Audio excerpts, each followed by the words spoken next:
Good morning, నేను Rajesh. Welcome to news analysis. ఇవాళ ప్రధాన పేపర్లో వచ్చిన ప్రధాన అంశాలని కూడా చూసాం కదా.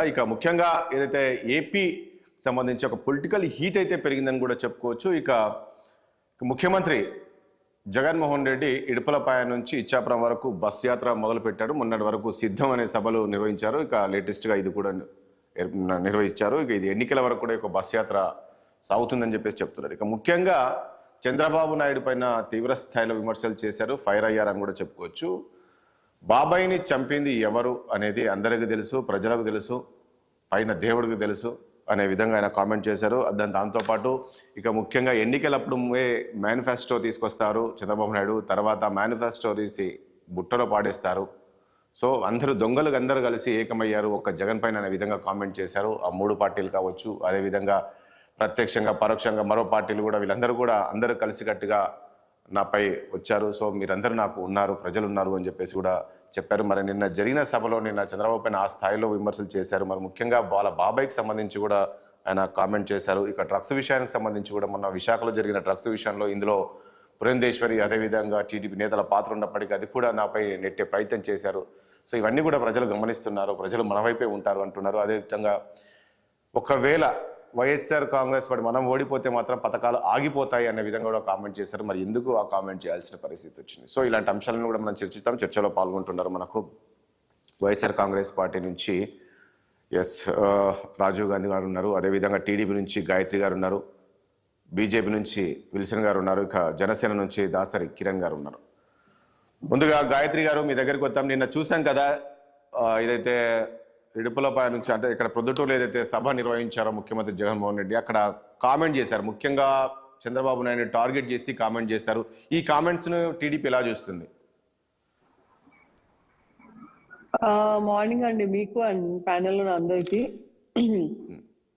అంటే జగన్మోహన్ రెడ్డి గారు నాకు తెలిసి వాళ్ళు వేల లెక్క పెట్టుకోవచ్చు. ఈ 4 ఏళ్ల పాలనలో ఎన్నిసార్లు పబ్లిక్ ని ఫేస్ చేశారు, ఎన్నిసార్లు బయటకు వచ్చారు అని.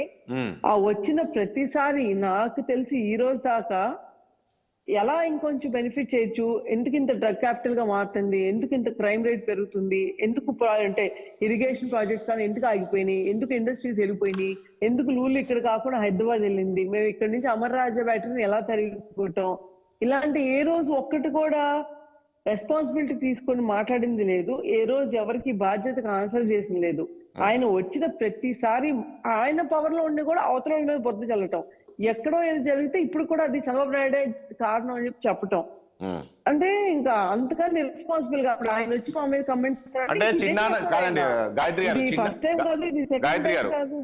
చిన్నాన్నని ఎవరు చంపారో ఎందుకు చంపారో తెలుసు అనేసి చెప్తూ ఉన్నారు. అది చిన్నాన్ని ఎవరు చంపారు, ఎందుకు చంపారో సిబిఐ చార్జ్ షీట్స్ లో ఉంది, లేకపోతే పోలీస్ కంప్లైంట్ బుక్ లో ఎఫ్ఐఆర్ లో ఉంది. మా దగ్గర లేదు కదా. అప్రూవర్ బయటకు వచ్చి ఏం మాట్లాడాడు, ఎవరి పేరు చెప్పాడో వాళ్ళకి తెలుసు. లేకపోతే ఆ సొంత చెల్లి బాబాయ్ చిన్నాన్న కూతురు బయటకు వచ్చి ఏం మాట్లాడుతుందో తెలుసు.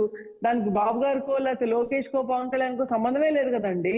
మీకు ఏదైనా చాత్ర అయితే మరి ఆ రోజు నిజంగా భయం లేకపోతే సిబిఐ వాళ్ళు వచ్చినప్పుడు వెళ్ళి ఆఫీస్ లో హాస్పిటల్ లో దాంకోని సిబిఐ వాళ్ళు ఎందుకు అక్కడ ఆపేశారు, ఎందుకు రానివ్వలేదు మాట్లాడటానికి ఆ ఇష్యూ గురించి? అంత దమ్ముంటే ముందుకెళ్ళి ఫేస్ చేయొచ్చు కదా. నేను రైట్, సిగ్నల్ ప్రాబ్లం ఉన్నట్లుంది. కిరణ్ గారు గుడ్ మార్నింగ్ సార్. మార్నింగ్ అండి. ఏంటి సారీ కట్ అయింది, మాట్లాడు. అంటే బ్రేక్ అయింది, అది నేను కంటిన్యూ చేయొచ్చా? మాట్లాడండి, కంటిన్యూ చేయండి. సారీ బ్రేక్ అయింది మధ్యలో, టెక్నికల్ ఇష్యూ. అదే ఇప్పుడు ఒకళ్ళు చెప్పింది కాదు, నేను మాటికి నా దగ్గర స్టేజ్ ఉంది, జనాలు వస్తున్నారు, ఏదో బలవంతంగా నేను పిలుచుకున్న జనాలు వస్తున్నారు కదా అని చెప్పి నా నోటికి వచ్చిన మాట అంటే జనాలు పిచ్చోళ్ళు ఏంటండి. ఇప్పుడు డ్రగ్స్ గురించి మాట్లాడుతున్నారు.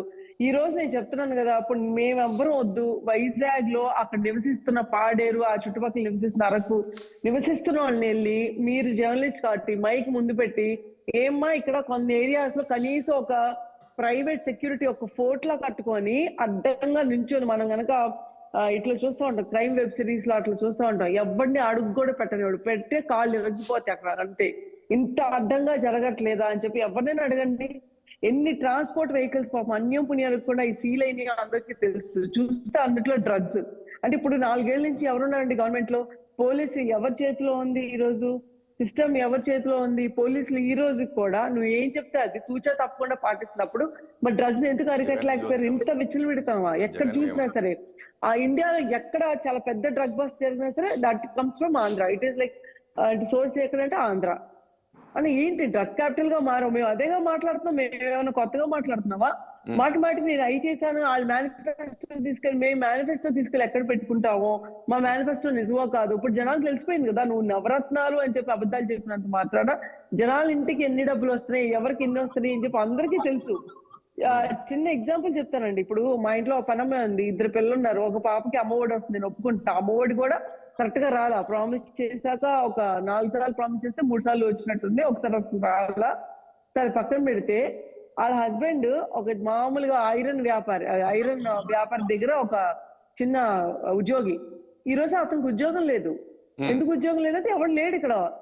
వాళ్ళు ఏమంటున్నారు, మాకు కాంట్రాక్టర్స్ గవర్నమెంట్స్ డబ్బులు ఇవ్వట్లేదండి, మేము ఎలా చేస్తామని చెప్పి వాళ్ళు ఇక్కడి నుంచి హైదరాబాద్ వెళ్ళిపోయారు. ఇలాంటి వాళ్ళు ఎంతమంది ఉన్నారు అంటే ఇప్పుడు టాపీ మేస్త్రి అయినా కానీ, శాండ్ కి సంబంధించి కానీ, కన్స్ట్రక్షన్ కానీ, రియల్ ఎస్టేట్ కానీ. కాదు గాయత్రి గారు కాదండి గాయత్రి గారు, ఇప్పుడు చంద్రబాబుకు ఓటేస్తే పథకాలు ఆగిపోతాయి అంటున్నారు. ఏంటి దీని పరిస్థితి? రేపు మీరు అధికారంలోకి వస్తే ఈ పథకాలన్నీ కంటిన్యూ చేయరా? ఇప్పుడు తీసుకొచ్చిన అంటే ఇప్పుడు ఆయన చెప్పే ప్రతి అబద్ధం ఇంకో అబద్ధం మేము మళ్ళీ చెప్తున్నాం. 100% పథకాలు ఇప్పుడు మేము ప్రామిస్ చేసి చేయటమే కాకుండా మేము యాక్చువల్ గా బాబు గారు లాస్ట్ టైం ప్రామిస్ చేసినప్పుడు మేము 5 terms ఫార్మర్స్ వేవర్ లోన్స్ వేద్దాం అనుకున్నాం, రైతు రుణమాఫీ. సారీ, అదేమైనా 5th term ఆగిపోయింది ఎలక్షన్ కోడ్ రావటం వల్ల. అక్కడ ఆగిపోయిన లోన్ కానీ లేకపోతే టిట్కో హోమ్స్ కానీ ఇంకేదైనా ప్రామిస్ చేసి ఏమైనా మిగిలిపోయినా సరే అయ్యి కూడా ఫినిష్ చేసుకొని రేపు జూన్ అయిపోయాక గవర్నమెంట్ ఫామ్ అవుతుంది కాబట్టి జూన్ 1st తారీఖు నుంచి జూన్ ఎప్పుడైతే గవర్నమెంట్ వచ్చిందో అప్పటి నుంచి కూడా ప్రతి పెన్షన్ కూడా 4,000 ఇమీడియట్ ఎఫెక్ట్. అంతేగాని దశల వారుగా అని చెప్పి ఈ రోజు కూడా 3,000 రాకుండా చేయడం కాకుండా ఇమీడియట్ ఎఫెక్ట్ తో పెంచుతాం. జనాలు కూడా నమ్ముతున్నారు, నమ్మి ముందుగా చోటేస్తారు. ఓకే అండి. విల్సన్ గారు ఏం చెప్తారు? నిన్నటి సభకు సంబంధించి, నిన్నటి కామెంట్స్ సంబంధించి ముఖ్యంగా 3-4 కామెంట్స్ తీసుకున్నారు. ఒకటి బాబాయ్ గురించి, డ్రగ్స్ గురించి, ఆ మేనిఫెస్టో గురించి. మొత్తానికి ఒక కూటమిగా మీరందరూ వచ్చారు, నా ఒంటరిగా నేను ఒక్కనే ఉన్నాను, దాని తర్వాత మీరు ఉన్నారు, వీళ్ళందరూ ఒకటే అయ్యారు అనే విధంగా కామెంట్ చేశారు. ఇందులో సానుభూతి వస్తుంది కదా జగన్మోహన్ రెడ్డి పైన ప్రజల్లో. అయ్యో అవును కదా పాపం ఒక్కడే ఉన్నారు, వీళ్ళందరూ కూడా దాడి చేసే ప్రయత్నం చేస్తున్నారు, వీళ్ళందరూ వచ్చేసి ఇవ్వండి. గుడ్ మార్నింగ్ రాజేష్ గారు, మీకు ప్యానల్ ఉన్న మిత్రులందరికీ కూడా నమస్కారం. ఒంటరిగా చేసి కొడుతున్నారండి భౌతికంగా. అంటే ఎందుకు ఒంటరి అయిపోయారు కూడా జనాలకు కూడా తెలుసు కదా. ఎవరన్నా ఆయనతో ఒక పార్టీ అలయన్స్ పోవడానికి సిద్ధంగా ఉందా? ఇంక్లూడింగ్ కమ్యూనిస్టులు కూడా లేదు, బీజేపీ లేదు, టీడీపీ లేదు, జనసేన లేదు. ఎవరు ఆయనతో వస్తారు? ఎవరైనా సరే ఎప్పుడైనా సరే ప్రజా ప్రయోజనం కోసం పనిచేసే వాళ్ళు అంటే కొంత జనరల్ గా అలయన్స్ అవుతారు. సరే నాకు అలయన్స్ వద్దు, ఒక్కడే పోతా అన్నారు, ఒక్కడే పోతారు. ఆయనే కమిటీ అయ్యాడు కదా. కమిటీ అయిన తర్వాత ఒంటరి చేశారు. అదే కదా ప్రజల మీద నమ్మకం కదా, నాకు ఎవరు అక్కర్లేదు, నేను ఒక్కడిని, ప్రజలు నాకు ఉన్నారు చాలా. మరి ఒక్కడిని వాపోవడం ఎందుకు? సింహం సింగిల్ గా ఉంటుంది అంటున్నారు. కాదండి, ఒక్కడనే పోతాను, నా సత్తా చూపిస్తా అన్నప్పుడు మళ్ళీ వాపోవడం, గోర్నిల్లడం, బాధపడడం అనేది అమాయకత్వం, చిన్నపిల్లల చేష్టం లేదు. నెంబర్ 2, పులివెందుల్లో చిన్నపిల్లలకు కూడా తెలుసు అక్కడ వివేకానంద రెడ్డి గారిని ఎవరు మర్డర్ చేశారు, ఆ మర్డర్ వెనక ఎవరున్నారు, ఎవరు సపోర్ట్ చేస్తున్నారు, ఇప్పటికి ఎవరు కొమ్ము కాస్తున్నారు, ఆ రాష్ట్రంలో ప్రజలందరూ తెలుసు, భూగోళంలో తెలుగు వాళ్ళందరూ తెలుసు, ఇంకా తెలుగు వాళ్ళు కానోళ్ళు కూడా తెలుసు. అయినా దేవుడికే తెలుసు. అంటే మీ సొంత చిన్నాయన చంపితే హంతకులను పట్టుకోవడానికి ఎందుకు చేత కాలేదు? 1 సంవత్సరం 8 నెలలు వాళ్ళ చేతుల్లో ఉంది కదా సిట్టు, ఎందుకు అరెస్ట్ చేయలేదు? మళ్ళీ సిబిఐ ఇన్వాల్వ్ అయ్యే వరకు కూడా ఎందుకు అరెస్ట్ కాలేదు? సిబిఐ వస్తే ఎందుకు హాస్పిటల్లో దాక్కున్నారు? ఇవన్నీ కూడా చూసినప్పుడు ప్రజలకు తెలిసిపోద్ది. It is exposed. ఏంటంటే ఎవరు దీన్ని అనుకున్నారు, ఎవరు చేశారు అనేది తెలుసు. అప్రూవర్ గా మారిన వాళ్ళు ఏం చెప్పారు కూడా తెలుసు. డాక్యుమెంటేషన్ ఉంది, ఎవ్రీథింగ్ ఈజ్ టెక్నికల్ ఎవిడెన్స్ ఉంది. కాబట్టి అది దేవుడు తెలియాల్సిన అవసరం లేదు, ప్రజలకే తెలుసు ఇక్కడ స్పష్టంగా. కాబట్టి తెలిసిన ప్రజలు ఏం చేయాలా? వాళ్ళు ఖచ్చితంగా వివేకానంద రెడ్డి గారిని ప్రేమించే వాళ్ళు ఎవరు కూడా జగన్మోహన్ రెడ్డి గారికి ఓటు వేయకూడదని ఒక తీర్మానంలోకి రావాలి, ఒక తీర్మానం చేసుకోవాలి, కుటుంబ తీర్మానాలు చేసుకోవాలి. రాజశేఖర రెడ్డి గారు ప్రేమించే వాళ్ళు కూడా తీర్మానం. ఎందుకంటే ఈ రోజు సొంత చెల్లులే ఆయన నమ్మడం వల్ల, ఇంకొక చెల్లెలు అసలు ఆయన్ని ఒక రకంగా చెప్పాలంటే ముద్దాయిగానే ఆమె భావిస్తా ఉంది. అంటే ముద్దాయిలకు సపోర్ట్ చేసే వ్యక్తిగానే భావిస్తా ఉంది. అంటే ఇక్కడ దీన్ని బట్టి ఏమర్థం అవుతుంది? మోరల్ గా మన ఫ్యామిలీలో మన సపోర్ట్ పోయిన తర్వాత మనిషి ఎన్ని మాట్లాడినా, ఎంత డబ్బు ఉన్నా కానీ వాల్యూ ఉండదు. మన అనేక సినిమాల్లో కూడా చూస్తూ ఉంటాం. ఒక విలన్ కి మొత్తం కుటుంబం మొత్తం తిరుగుబాటు చేశారంటే అర్థం ఏంటంటే అతను పని అయిపోయినట్టు. ఇక్కడ కూడా పరిస్థితి అంటే ఆయన హీరో అనుకుంటున్నాడు కానీ ఖచ్చితంగా ఆంధ్రప్రదేశ్ పాలిట ఆయన విలన్ గా మారాడు అనేది ప్రజలందరికీ తెలుసు. అభివృద్ధి అనేది ఆయన హయాంలో జరగలేదు. ఒక బటన్ నొక్కడానికి ముఖ్యమంత్రి పదవి అవసరం అండి. ఒక బటన్ నొక్కడానికి ఆఫీసులు పియూన్ చాలు. అది కొంచెం టెక్నికల్ నాలెడ్జ్ ఉంటే ఎంత డబ్బులు ఉన్నాయో చూసుకొని టక బటన్ నొక్కేస్తారు. అది కాదు విల్సన్ గారు, మీరు ఈ స్థాయిలో చెప్తున్నారు ఏపీకి ఒక విలన్ గా మారారు జగన్మోహన్ రెడ్డి, ఆయనతో ఎవరు జత కట్టారు అని చెప్పినప్పటికీ ఆయన ఎక్కడ సభలు పెట్టినా ప్రజలు బ్రహ్మరథం పడుతున్నారు కదా. ఇప్పుడు నిన్న సభ పెట్టారు, నిన్నటి సభలో కూడా చాలా అట్టే కాదండి. మీరు ఆ జనం ఎలా వస్తున్నారు మీకు తెలియదా? జనాన్ని ఎక్కిస్తున్నారు, జనాన్ని తెప్పిస్తున్నారు. ఇవన్నీ కూడా ఎందుకు చేస్తున్నారో తెలియదా? నేనేమంటానంటే మీకు నిజంగా ప్రజా చైతన్యం ఉంది, ప్రజలతో మమేకం అయ్యారు, హ్యాపీగా ఉండండి. ఎవరు కాదన్నారు? ఈ జనం రావడాన్ని ఏ విధంగా కొలబద్దు అనేది మీకు కూడా తెలుసు కదా. నేనేమంటానంటే ఇప్పుడు మొన్న మేము జరిపిన సభకి తెలుగుదేశం పార్టీ కానీ జనసేన కానీ ఎవరికి క్వార్టర్ మందు కానీ రూపాయి డబ్బులు కానీ ఇచ్చిన పరిస్థితి లేదు. నేను ప్రత్యక్ష సాక్షి అక్కడే ఉన్నా. పోలీసులు ఫెయిల్ అయిపోతే పొలాల వెంట పరిగెత్తి జనం సభాస్థలికి చేరుకున్నారు. అది ఉత్సాహం. ఇక్కడ వాళ్ళు బలవంతంగా బండ్లు ఎక్కిస్తున్నారు. బలవంతంగా అంటే వాళ్ళకి ఏదో మెప్పించో ఒప్పించో ఏదో చేస్తున్నారు. ఇది కాదు కదా. జనం స్వచ్ఛందంగా తరలి వస్తే ఖచ్చితంగా తన వెళ్ళండి గుడ్ అనాల. కాబట్టి ఇక్కడ ఆయన లేకపోతే సంక్షేమ కార్యక్రమాలు ఆగిపోతాయి అనేది పచ్చి అబద్ధం. ఎందుకంటే అభివృద్ధి సంక్షేమం రెండు కళ్ళుగా ఉండాలి ఏ రాష్ట్రానికైనా. నెక్స్ట్ జనరేషన్ గురించి ఆలోచించాలా. దరిదాపు 11 లక్షల కోట్ల అప్పులు పాలయ్యాము. ఈ రోజు రాష్ట్రంలో ప్రజలకు సంబంధించిన ఆస్తులన్నీ కూడా తనఖా పెట్టబడ్డాయంటే అర్థం ఏంటి? దాని కారణం ఏంటి? ఒక తండ్రి ఖచ్చితంగా మొత్తం దివాళా తీసిన తర్వాత ఇంట్లో తబేళాలు అంటే కాదు విల్సన్ గారు, ఇప్పుడు ఒక్క జగన్మోహన్ రెడ్డిని ఓడించాలంటే మీరందరూ కలవాల్సిన పరిస్థితి వచ్చిందంటారా? ఏంటండి? ఒక జగన్మోహన్ రెడ్డిని ఓడించాలి అంటే మీరందరూ కలవక తప్పదా? అంటే ఆయన ఓడాలంటే ఖచ్చితంగా మీరు కలిస్తేనే అవుతుందా, లేకపోతే ఒంటరిగా పోతే కాదా? ఎవరికి వారు ఒంటరిగా పోతే అయ్యే పరిస్థితి కదా? అంత స్ట్రాంగ్ ఉన్నాడా అక్కడ? ఇప్పుడు భావసారూప్యత ఉంది కాబట్టి మేము కలిసి పోటీ చేస్తున్నాం. ఆయనకి ఎవరితో భావసారూప్యత లేదు కాబట్టి ఆయన ఎవరు రారు. ఇక్కడ మేము 10 మంది అందరు కలిసి ఎందుకు కలుస్తారంటే ఒక శత్రు. ఇప్పుడు జగన్మోహన్ రెడ్డి గారు సంపన్నుడు. ఏ విధంగా సంపన్నుడు? ఇసుకతో డబ్బులు, మద్యంతో డబ్బులు, మైనింగ్ డబ్బులు. అసలు ఈ రోజు డబ్బు మయం అయిపోయింది కదా. ప్రతి సభకి ఎన్ని కోట్లు ఖర్చు పెడుతున్నారో ఒకసారి డేటా తీయండి మీ ఛానల్ ద్వారా. అంటే నేనేమన్నానంటే ఆ విధంగా జనాల్ని ఏదైతే డబ్బుతో జనాన్ని డంప్ చేస్తున్నారో అక్కడే మన బలహీనత బయటపడిపోతుంది కదా. స్వచ్ఛందంగా వచ్చారనుకోండి, వెళ్ళనుకోండి, మీరు అట్టే ఉండండి, ధైర్యంగా ఉండండి, అభ్యంతరం లేదు. కానీ మేము మా ప్రజలకు సంబంధించిన నిజాలు చెప్పడం కోసం మేము ఓపెన్ గా మాట్లాడుతుంటాం. భ్రష్టాచార ప్రభుత్వం అమిత్ షా గారే ఓపెన్ గా చెప్పారు. మిగతా విషయాలన్నీ కూడా ముఖ చిత్రం కనబడుతుంది, అందులో డౌట్ లేదు. కొద్ది రోజులు వెయిట్ చేయాలని. Okay, right. దాసరి కిరణ్ గారు, పదే నిన్న చూసాను చంద్రబాబును ఏ రకంగా కామెంట్ చేస్తే అక్కడ దత్తపుత్రుడు అంటూ ప్రతిసారి అభివర్ణిస్తూ అక్కడ వచ్చాడు. అందరికీ నమస్కారం అండి. నమస్తే సార్. జగన్మోహన్ రెడ్డి గారి స్పీచ్ లో కొత్తదనం ఏముంది సార్? నిన్న ఎప్పుడు 2 సంవత్సరాల నుంచి అదే స్పీచ్ రిపీట్ మోడ్ లో కొడతా ఉన్నారు. ఆయన చెప్పింది చెప్తా ఉన్నారు, సానుభూతి కోసం ట్రై చేస్తా ఉన్నారు. చెప్తా ఉన్నాం ముందు నుంచి మేము, ఈసారి సానుభూతి వర్కౌట్ అవ్వదని. ఎందుకంటే ఒకసారి సానుభూతి వర్కౌట్ అయింది, రెండోసారి ప్రజలు విసుగెత్తిపోయారు సార్. అక్కడ విల్సన్ గారు చెప్పినట్టు ఎక్కడ సంక్షేమం అభివృద్ధి 2 కళ్ళులాగా ఉండాలి. ఈ రోజున రాష్ట్రంలో అభివృద్ధి అనేది కుంటుపడిపోయింది. కంపెనీలు అనేవి వెనక్కి వెళ్ళిపోతా ఉన్నాయి. రోడ్లు అస్తవ్యస్తంగా ఉన్నాయి. రోడ్ల మీద పడి యాక్సిడెంట్లు అయ్యి ఇబ్బందులు పడి ప్రజలు నానా అవస్థలు పడతా ఉన్నారు. గంజాయి మాఫియా రాజ్యం వెళ్తా ఉంది.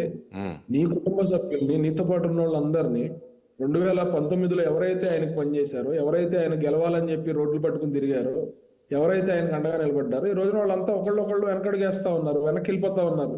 కుటుంబ సభ్యుల దగ్గర నుంచి, సొంత సోదరిమణుల దగ్గర నుంచి, చెల్లెల దగ్గర నుంచి, రాష్ట్ర ప్రజల దగ్గర నుంచి, ఆయన వెనకాలన్న ఆ రోజు ఎవరైతే బలమైన నాయకులుగా వైఎస్ఆర్సీపీలో ఉన్నారో వాళ్ళంతా కూడా ఈ రోజున ఒకళ్ళ వెనకాల ఒకళ్ళు బయటకు వెళ్ళిపోతున్న పరిస్థితి.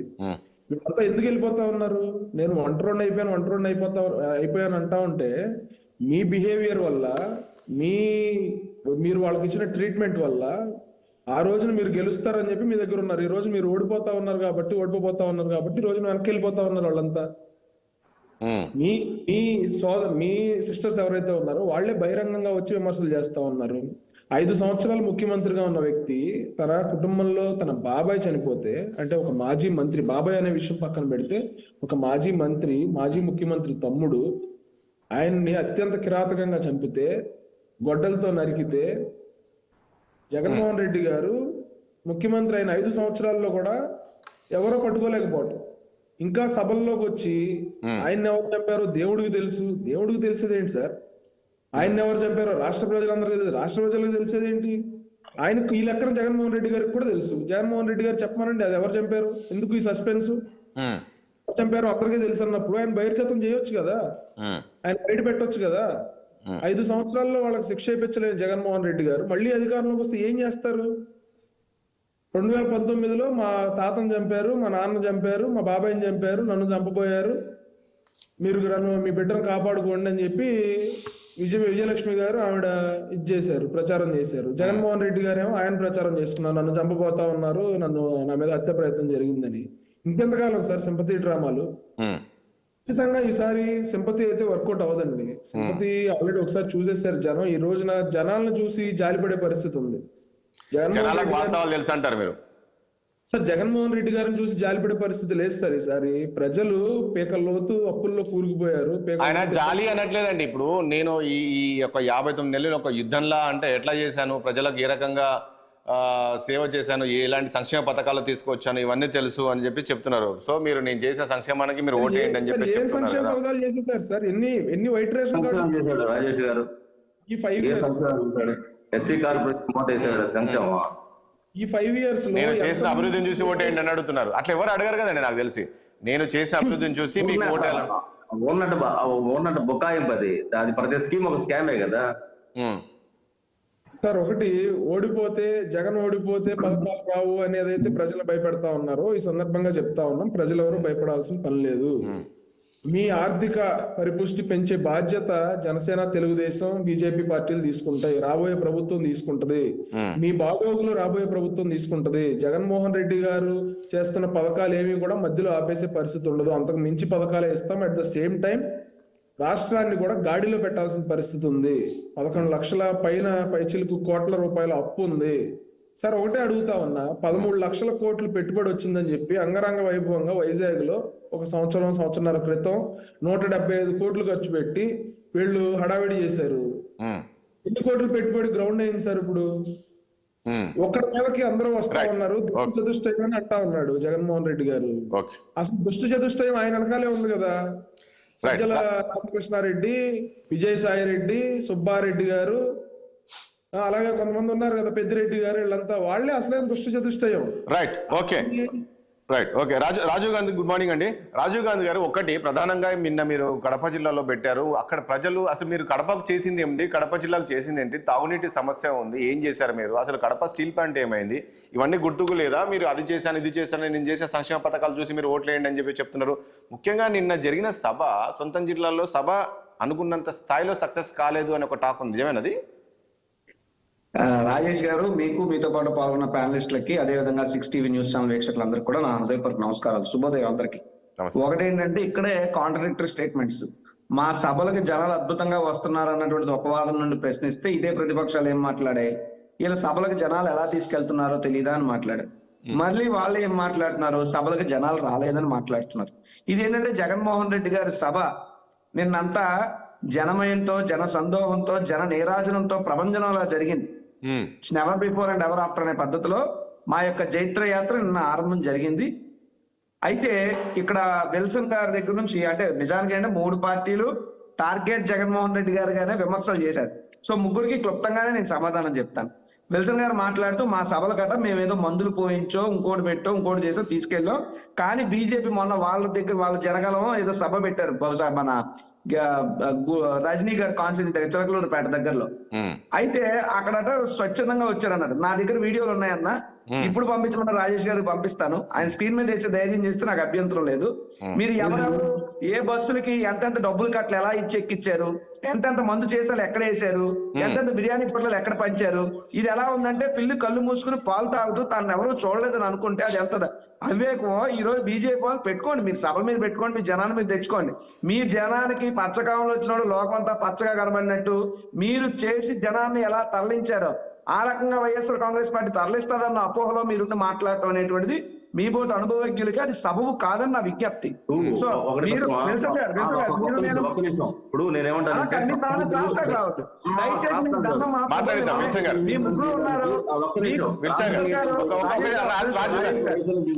రాజేష్ గారు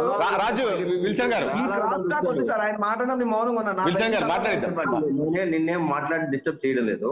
అంటే వచ్చారన్న నిదర్శనం పొలాల వెంట జనం ట్రాఫిక్ లో పోయి పరిగెత్తుకుంటూ సభ వేదికకి వచ్చారు. లేదు ఇప్పుడు రావచ్చు మీ పార్టీ కార్యకర్తలు అభిమానులు రావచ్చు, పొలాల్లో రాకూడదని రూల్ ఏం లేదు, పరిగెట్టకూడదని రూల్ అంతకన్నా ఏం లేదు. బట్ నేను అనేది ఏంటంటే మీరు చెప్పిన మాట వాస్తవం, నేను ఎంత హుందాతనం ఒప్పుకున్నాను, నేను చెప్పిన మాట కూడా వాస్తవాన్ని ఒప్పుకునే హుందాతనం మీ బోటి పెద్దలకు రాజకీయంగా ఉంటే అది గౌరవప్రదంగా ఉంటుందని నా అభిప్రాయం. సరే దాన్ని మీరు అంగీకరించినా అంగీకరించకపోయినా అది మీ వ్యక్తిగతానికి నేను వదిలేస్తాను. అది పాయింట్ నెంబర్ 1. పాయింట్ నెంబర్ 2, చెల్లెళ్ళు గురించి అని మాట్లాడుతూ సినిమాల్లో ఎగ్జాంపుల్స్ కూడా ఏవో చెప్పారు. ఆ చెల్లెళ్ళట జగన్మోహన్ రెడ్డి గారు ఇద్దరు చెల్లెళ్ళు కూడా విలన్ లాగా ఇదవుతున్నారని ఎవరు ఎగ్జాంపుల్ చెప్పారు. నేను అలాగైతే నాకు అంత సినిమా నాలెడ్జ్ లేదు కానీ కొంచెం చిరంజీవి గారి సినిమాలు చిన్నప్పుడు బాగా చూసేవాడిని. కొంచెం ఆ రకంగా చూస్తే హిట్లర్ సినిమాలో మెగాస్టార్ చిరంజీవి గారిని కూడా సొంత చెల్లెలు అపార్థం చేసుకుంటారు సార్. సమరసింహారెడ్డిలో బాలకృష్ణ గారి చెల్లెలు కూడా ముందు మొదట్లో అన్న అపార్థం చేసుకుంటారు, దొంగలను నమ్ముతారు, విలన్లు నమ్ముతారు. క్లైమాక్స్ ఇంకా సినిమా ఇంకొక 40 రోజులు ఉంది, తర్వాత చెల్లెళ్ళకు కూడా విషయం మొత్తం అర్థం అవుద్ది. కాబట్టి సినిమా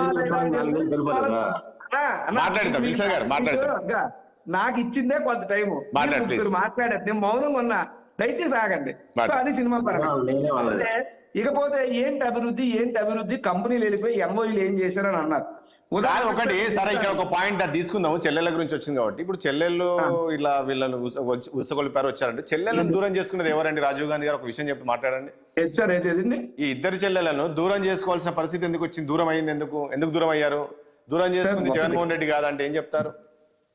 లేదు, జగన్మోహన్ రెడ్డి గారు దూరం చేసుకునేటువంటి మనస్తత్వం కాదు. జగన్మోహన్ రెడ్డి గారు మేనల్లుడి నిశ్చితార్థానికి ఏ విధంగా వెళ్ళారు కుటుంబంతో అనేది మీరు చూశారు. ఆ వీడియోలు చూసిన ప్రతి ఒక్కరు కూడా ఏంటి వ్యవహార శైలి, ఎవరు ఎలా వ్యవహరించారు అన్నటువంటిది ప్రజలందరికీ తెలుసు. అయితే కొంత బాధ కలిగించింది ఏంటంటే వైఎస్ రాజశేఖర రెడ్డి గారి బిడ్డల గురించి మనం మాట్లాడుకోవాల్సిన పరిస్థితి చెల్లెలను పట్టించుకోలేదు అనేది టాక్ కదా బయట. ఇప్పుడు అది వాళ్ళ వ్యక్తిగతం అండి. షర్మిలమ్మ గారు వ్యక్తిగతంగా ఆవిడ తీసుకున్న నిర్ణయాలు ఆవిడకు ఉంటాయి. జగన్మోహన్ రెడ్డి గారు ఈ రాష్ట్రంలో ఉన్నటువంటి అందరినీ కూడా తన చెల్లెల్లా చూసుకుంటారు. సొంత చెల్లెలంటే ఆయనకి ఎంత ప్రాణమో ఆవిడ అనేక సందర్భాల్లో చెప్పారు. కాబట్టి ఆవిడ ఉన్నటువంటి ఆలోచనలో ఇప్పుడు 1 వే ట్రాఫిక్ ఉంటే దానికి ఎవరేం చేయలేరు కదా. So time comes everything will be coming to the proper way అనేటువంటి దాన్ని మేము నమ్ముతాం. సో అది అపార్ట్ ఫ్రమ్ పాలిటిక్స్. ఇప్పుడు ఆవిడ ఒక జగన్మోహన్ రెడ్డి గారి చెల్లెలు కన్నా ఆవిడ ప్రదేశ్ కాంగ్రెస్ కమిటీకి రాష్ట్ర అధ్యక్షురాలుగానే చూసే పరిస్థితి ఉన్నది. సో అది వారి ఇష్టం. బట్ ఉన్న వాస్తవాన్ని చెప్పడం మా బాధ్యత. తర్వాత ఇందాక నుండి సింపతి వర్కౌట్ అవుతుంది అన్నారు సోదరుడు కిరణ్ గారు సింపతి కాదు, సిన్సియారిటీ వర్క్ అవుతుంది. తర్వాత అలాగే మాట్లాడుతూ సానుభూతి అన్నారు. సానుభూతి కాదు మిత్రమా, మా సమర్థతని ప్రజలు గుర్తిస్తారు.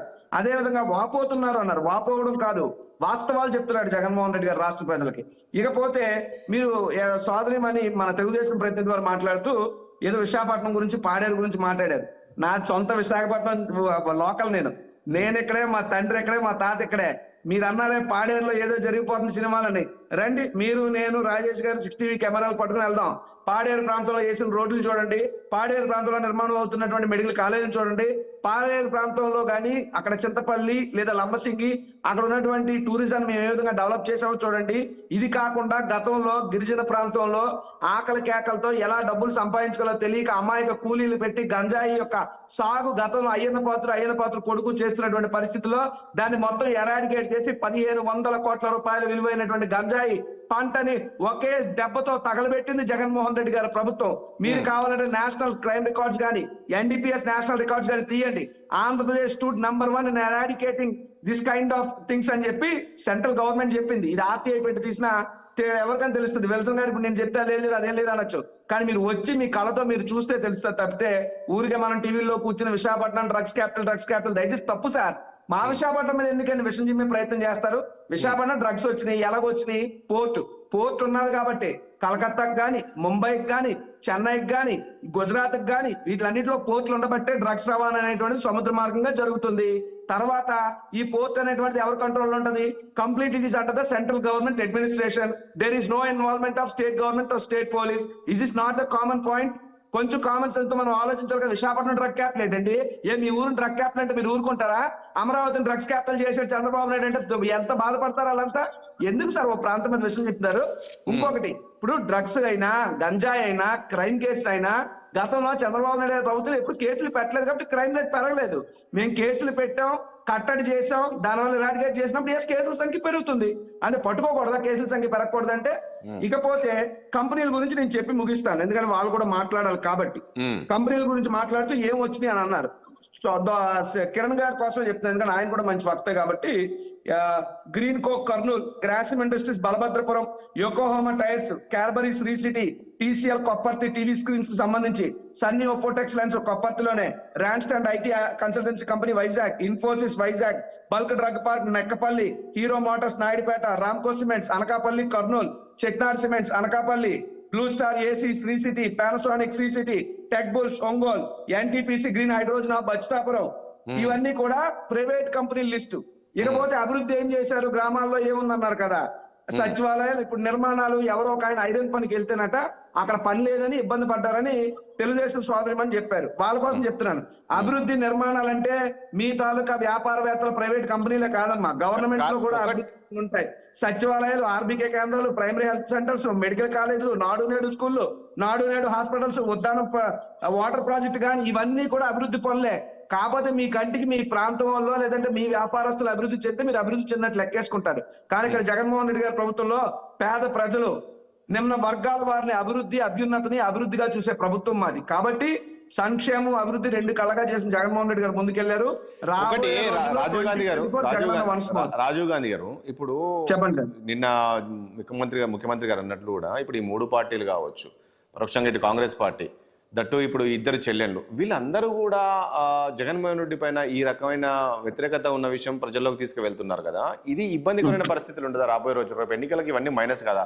సరే వీళ్ళంటే ప్రతిపక్షంలో ఉన్నారు, వీళ్ళంతా రాజకీయ పార్టీలు, వీళ్ళు విమర్శలు చేస్తుంటే ప్రజలు సరే అనుకోవచ్చు. కానీ ఇక్కడ సొంతం చెల్లెలు కదా, ఒకరేమో షర్మిల ఉన్నారు, మరొకరేమో సునీతారెడ్డి ఉంది. వీళ్ళంతా చెప్తే ఇది కూడా ప్రజలు నమ్మే పరిస్థితి కదా. ఇప్పుడు చూసాం మనం సునీతారెడ్డి కామెంట్స్ కొన్ని చూసాం, చూసాం, జగన్మోహన్ రెడ్డి వ్యవహార శైలి ఎలా ఉంటుంది ఏందనేది కూడా వివరించారు కదా.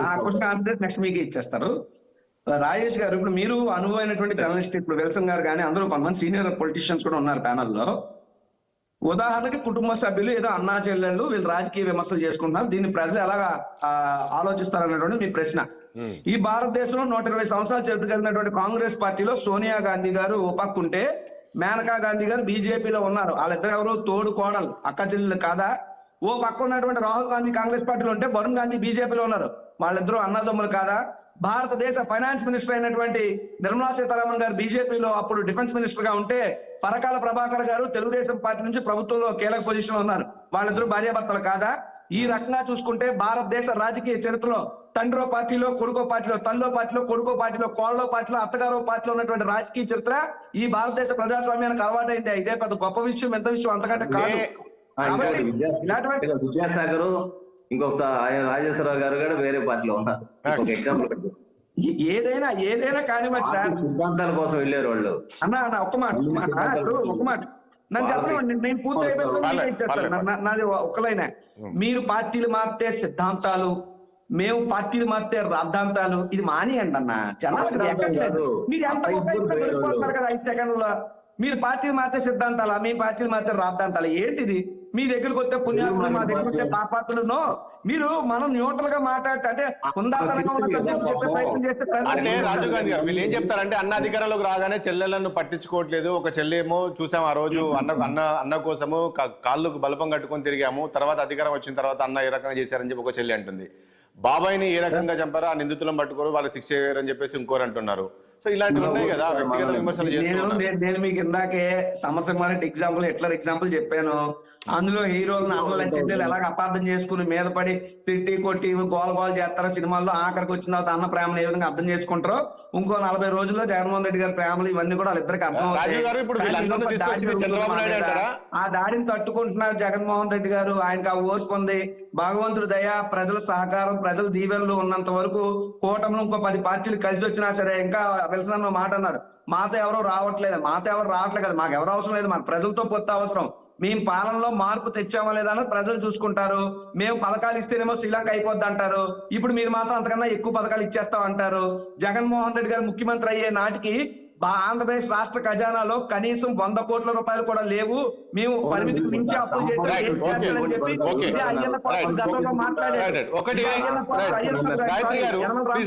చెప్పి గాయత్రి గారు ఈ రోజు వీళ్ళందరినీ కూడా చంద్రబాబు నాయుడే తీసుకొచ్చారు. లాస్ట్ కుటుంబంలో కూడా చిచ్చు పెట్టే ప్రయత్నం చేశారు. వెన్నుపోటు పడడంలో 40 ఏళ్ళ అనుభవం ఉంది ఆయనకి. సో మా కుటుంబంలో మా చెల్లెల మధ్య మా మధ్యలో చిచ్చు పెట్టారు చంద్రబాబు నాయుడు అనే విధంగా చెప్పారు. నిజంగా పరిస్థితి ఉందా? దీని వెనక చంద్రబాబు నాయుడే ఉన్నారా? అండి మీరు నమ్ముతారా, వాళ్ళ కోసం 3200 కిలోమీటర్ల ఆవిడ కాలు అరిగిపోయేలా తిరిగిన షర్మిలా గారు బయటకు వచ్చింది, బయటకు వచ్చి మాట్లాడుతున్నారు. ఈ రాష్ట్రంలో లేరు, మొన్నటిదాకా పక్క రాష్ట్రంకి వెళ్ళిపోయారు, అక్కడి నుంచి మళ్ళీ ఇక్కడికి వచ్చారు. వాళ్ళ తల్లి గారు కూడా ఆమె వెనకాలే ఉంది. సాక్షిలో ఆవిడ మీద అంటే ఫేక్ ఆర్టికల్స్ వస్తున్నాయి. ఆమె సాక్షి పేపర్ కూడా తిడుతున్నారు, దీనిలో నాకు కూడా వాటా ఉంది, మా నాన్న ఉండగా నాకు కూడా వాటా పెట్టారు, అలాంటి నాకే అన్యాయం జరుగుతుందని చెప్పి ఆవిడ చెప్తున్నారు. ఇవన్నీ చంద్రబాబు నాయుడు గారు చెప్తే జరిగితే అండి, మేమేమన్నా 4 ఆస్తుల్లో పంపకాలు మేమేమైనా లాక్కున్నామే, లేకపోతే ఎలా ఉందంటే రేపు పొద్దున ఏమైనా బై మిస్టేక్ జగన్ గారికి భారతీ రెడ్డిగా జరగకూడదు, జరిగి ఏమైనా డివోర్స్ ఇస్తున్నా సరే బాబు గారి వల్లే జరిగిందని చెప్తారు. ఇందాక ఆయన మాట్లాడతా అంటే వైసీపీ స్పీకర్ మాట్లాడతా మీరు చేస్తే నీతి, మేము చేస్తే ఇదా అది అని చెప్పి మాట్లాడుతుంటే అంటే మాకు తిరిగి కౌంటర్ కూడా ఇవ్వాలనిపించట్లా. ఎన్ని అబద్ధాలంటే నిన్న జగన్మోహన్ రెడ్డి గారు కూడా పక్కన అవినాష్ రెడ్డిని పెట్టుకొని బాబాయ్ హత్య గురించి మాట్లాడుతుంటే అంటే ఎలా అనిపించింది అంటే, ఇప్పుడు కనుక కసబ్ని పక్కన పెట్టుకొని పాకిస్తాన్ టెర్రరిస్ట్ నీతివంతులు అని చెప్పి చెప్తే ఎలా ఉంటుంది అలా ఉంది. అసలు దెర్ ఇస్ నో సెన్స్ అండి. ఇప్పుడు ఆయన మాట్లాడుతున్నారే కానీ నాకు వినాలని కూడా అనిపించలేదు. ఎప్పుడైతే చిరంజీవి ఇంకేయో చెప్తా చూడండి, ఆయన సినిమా డైలాగులు లేకపోతే సాక్షి పేపర్లో వచ్చే హెడ్ లైన్స్, మామూలుగా అయితే ఎవరు ఈ రకంగా వచ్చి వీళ్ళు ఇలా తెచ్చుకున్నారు అలా తెచ్చుకున్నారు అని చెప్పి అనాల్సిన అవసరం కూడా లేదండి. పాలసీస్ మీదే ఫైట్ చేయాలి. అయితే జగన్మోహన్ రెడ్డి వచ్చాక, వైసీపీ ప్రభుత్వం వచ్చాక ఎంత దరిద్రంగా దిగజారిందంటే 2019 లో పొద్దున పూట బాబాయ్ చనిపోతే పొద్దున్న నుంచి అబద్ధాలు స్టార్ట్ అయినాయి. అలా చనిపోయారు ఇలా చనిపోయారు చెప్పి అందరికీ తెలిసింది, మళ్ళీ చెప్పక్కల గుండెపోటు అని అదేని ఇదని. ఈ రోజు కూడా విజయసాయి రెడ్డి అని ఆయన ఎందుకు క్వశ్చన్ చేయట్లేదు అంటే ఏంటి, ఏ క్రైసిస్ మీద ఆయన మైక్ ముందుకు వచ్చి అంత ఓపెన్ గా గుండెపోటుతో చనిపోయాడు అని చెప్పి ఒక ఇర్రెస్పాన్సిబుల్ స్టేట్మెంట్ ఇచ్చిన విజయసాయి రెడ్డికి మినిస్ట్రీ ఇచ్చాడు. ఈ రోజు నాకు ఎందుకు క్వశ్చన్ చేయట్లేదు, ఎవరు ఎందుకు టచ్ చేయట్లేదు ఆ ఒక్క క్వశ్చన్ ఆన్సర్ చేయండి. ఆ రోజు సాయంత్రం ఈయన వచ్చాక, ఈయన రీచ్ అయ్యాక ప్రెస్ మీట్ పెట్టి క్లియర్ గా కరెక్ట్గా ఏదో ఆయన అక్కడ కూర్చొని చూస్తున్నట్టు లేకపోతే ఒక సీసీ కెమెరా పెట్టుకున్నట్టు ఇలా జరిగింది చెప్పి ఒక స్కెచ్ లా చెప్పాడు కదా అంత ఓపిక్ గా. దాని తర్వాత ఇవన్నీ బేస్ చేసుకో అని చెప్పి సాక్షిలో నారావారి రక్త చరిత్ర అని చెప్పి ఆర్టికల్స్ వేసి పెద్ద పుస్తకాలు రాసి జనాల మీద రుద్దారు కదా అబద్ధాన్ని. అందుకు మాట్లాడుతున్నాం. ఈ రోజు మీరు అంత అంటే గాయత్రి గారు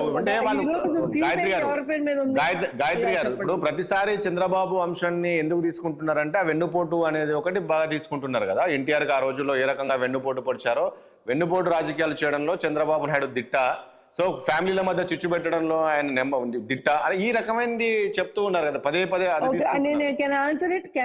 మీరు అన్నారు కదా.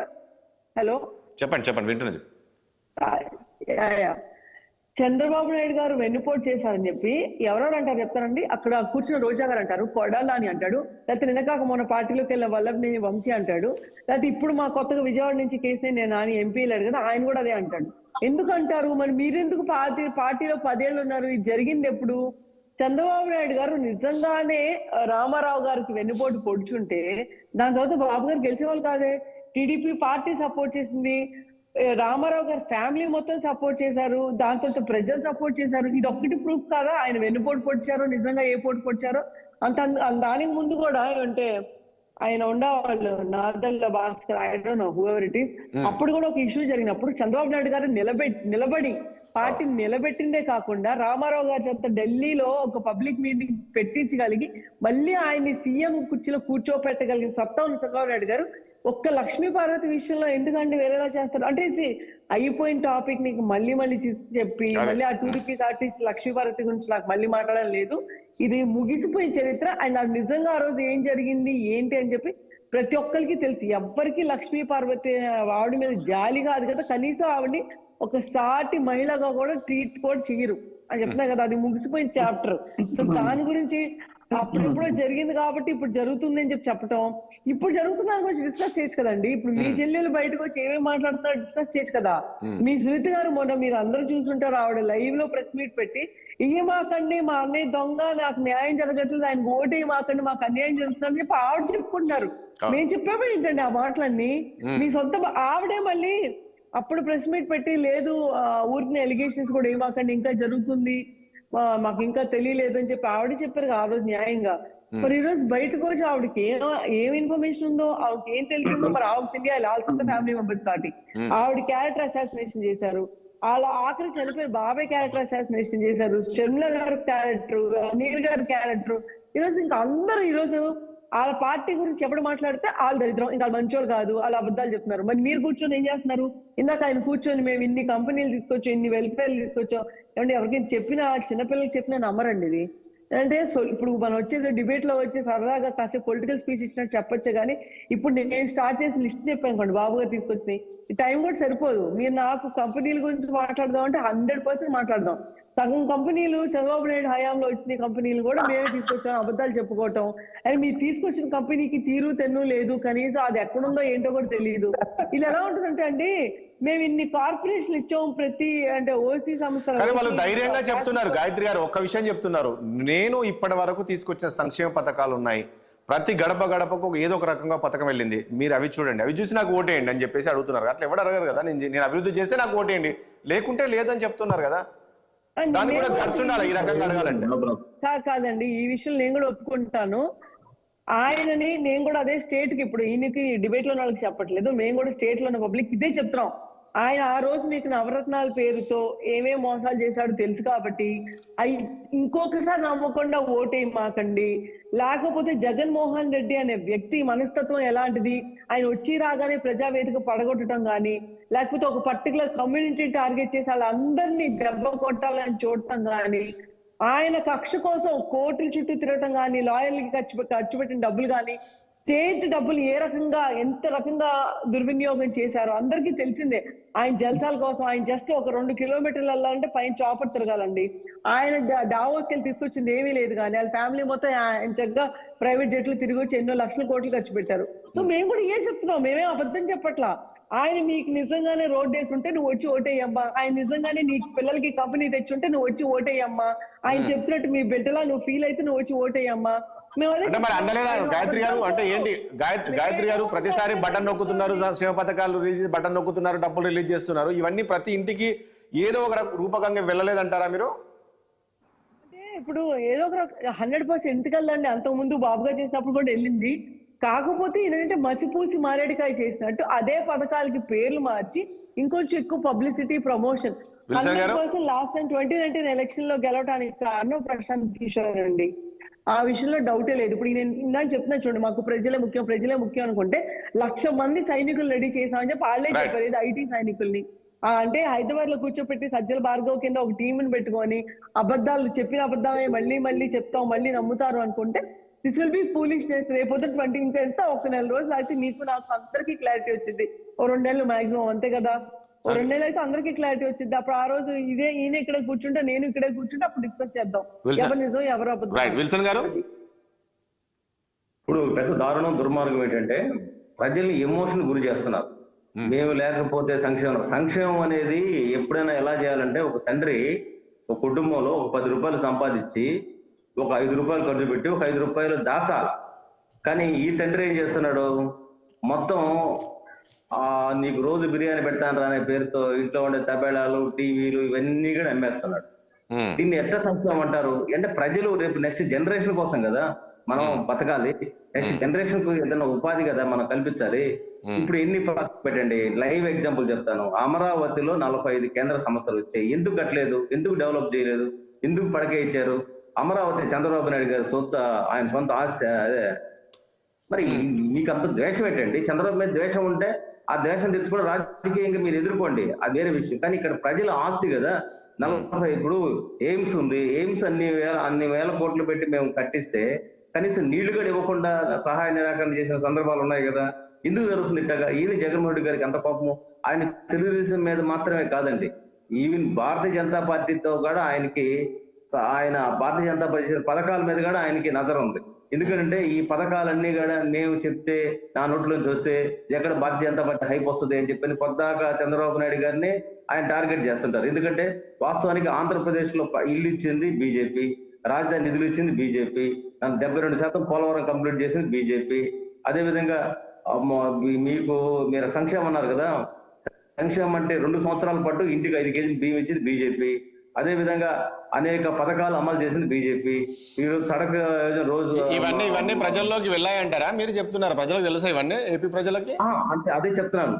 ఇప్పుడు సడక్ గ్రామీణ పథకం కింద రోడ్లు వేసింది కానీ బీజేపీ, కానీ ఆ రోడ్ల డబ్బులుగా డైవర్ట్ చేసింది వైసీపీ.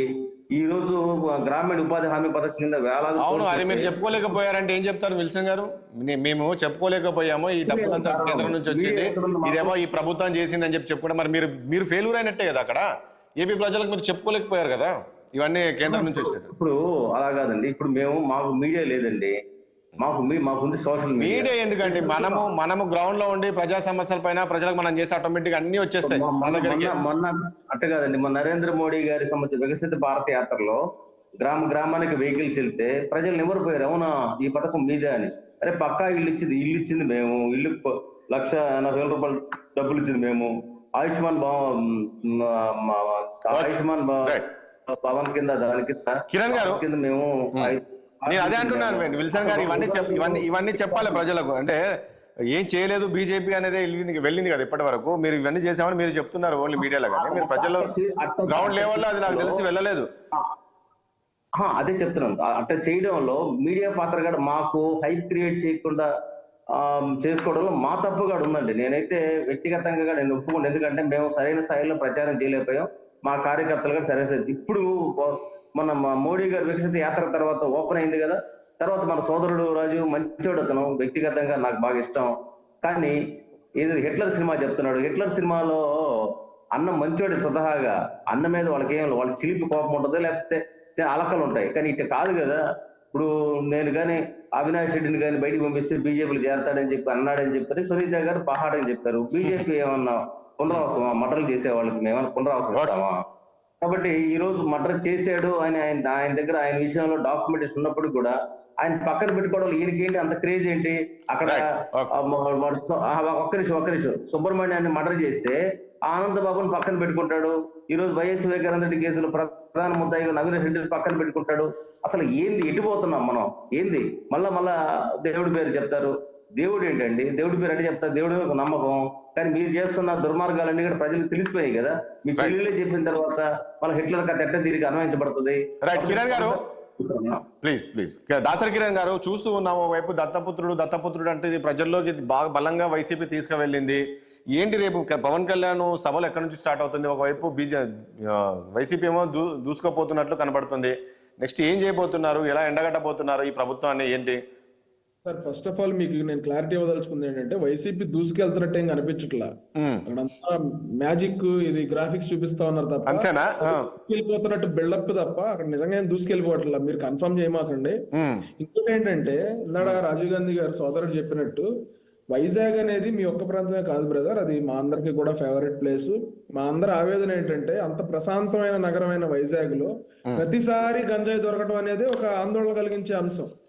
ప్రతిసారి అక్కడే ఎందుకు దొరుకుతుంది అంటే, చాలా పోర్టులు ఉన్నాయి ఇండియా వ్యాప్తంగా. గుజరాత్ పోర్ట్ ఉంది, కాకినాడ పోర్ట్ ఉంది, లేదంటే వెస్ట్ బెంగాల్ ఉంది, మన కోస్టల్లో 900 కిలోమీటర్లు ఉంది, పైన ఒరిస్సా ఉంది.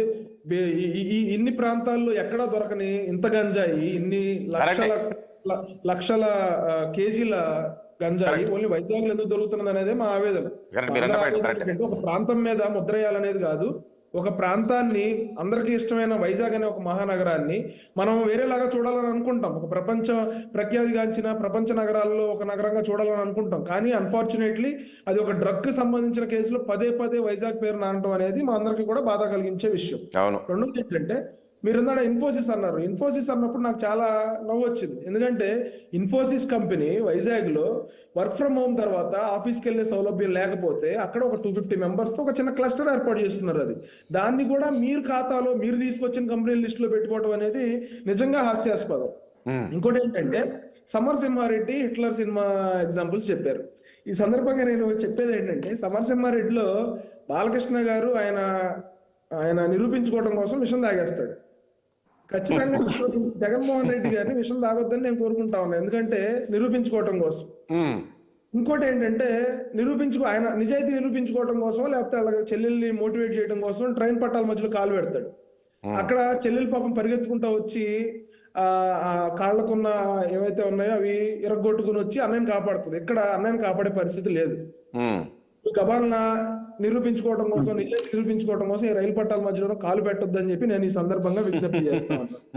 ఇంకోటి, సంక్షేమ పథకాలు ఇచ్చాము. ఫైనల్ గా చెప్తా ఉన్నా, నేను కంక్లూడ్ చేస్తాను సార్, నేను కంక్లూడ్ చేస్తాను.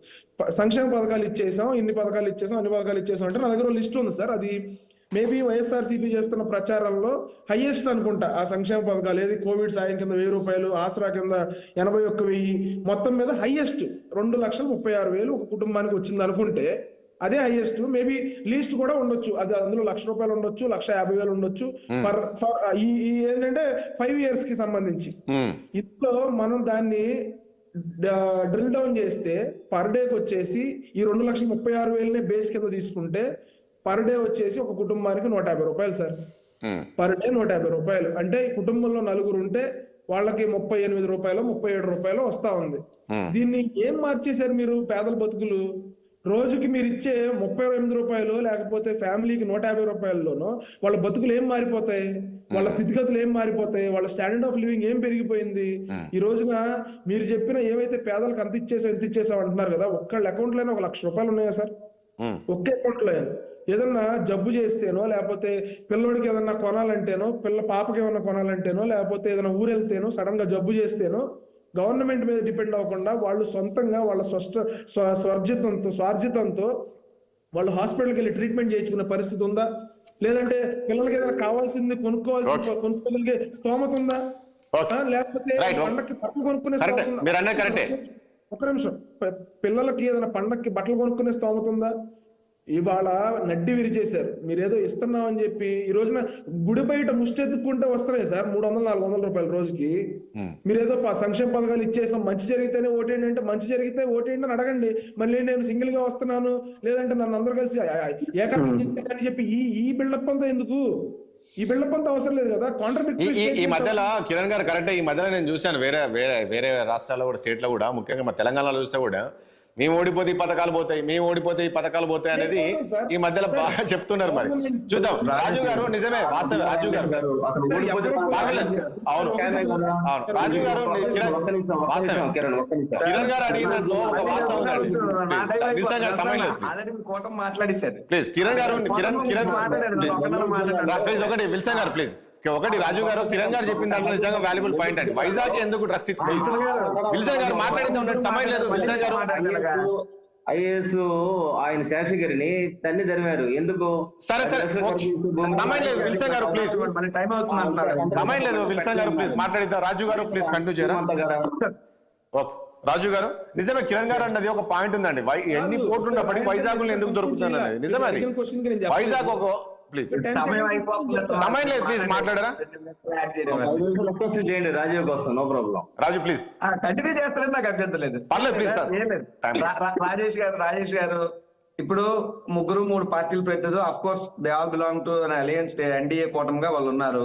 నేను వైఎస్ఆర్ కాంగ్రెస్ పార్టీ ప్రతినిధిగా ఉన్నాను. వారేం మాట్లాడినా నేనేం మాట్లాడినా అక్షర రూపంలో ఉంటాయి, కానీ వాస్తవాలు అనేటువంటివి అంకెల రూపంలో కూడా కనబడతాయి, సత్యాలు అనేటువంటి.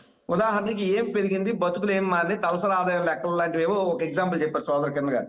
భారతదేశంలో తలసరి ఆదాయం లెక్కలు తీసుకుంటే 2018-19లో ఆంధ్రప్రదేశ్ స్థానం ఇండియాలో ర్యాంకింగ్ నెంబర్ 17. వేరాస్ 22-23 మధ్యలో తీసుకుంటే ఆంధ్రప్రదేశ్ ర్యాంకింగ్ 9. 17వ స్థానం నుండి 9వ స్థానానికి ఎగబాకితే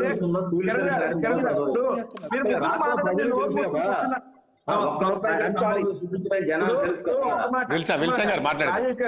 విల్సన్ గారు మాట్లాడండి, మీరు మాట్లాడండి. రాజు గారు మీరు మాట్లాడండి ప్లీజ్, కంటిన్యూ చేయండి. ముగ్గురు మాట్లాడినప్పుడు నేను మౌనంగా ఉన్నాను. I do expect the same from them.